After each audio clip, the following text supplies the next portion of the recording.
Und was finden Sie denn an diesem Platz besonders gut? Die Pflege. Großzügig, alles gepflegt. Man kann sagen, es gibt abwechslungsreiche Löcher und man freut sich eigentlich immer auf das nächste Loch, weil da immer wieder ein neues Ereignis passiert. Ah, toll, vielen Dank.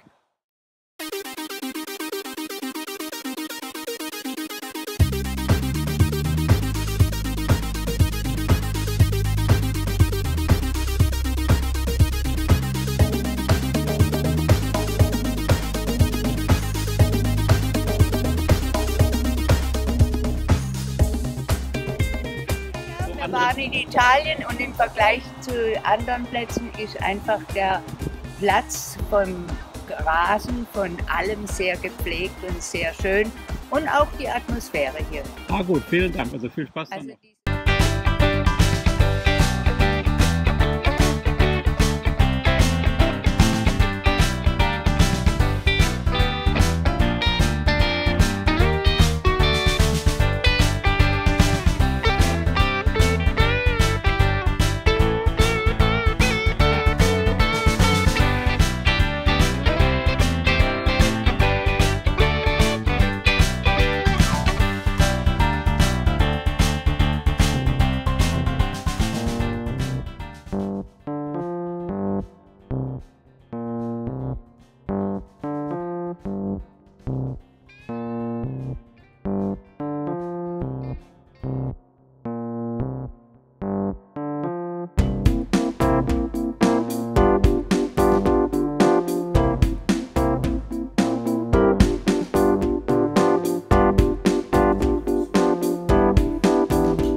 Thank you.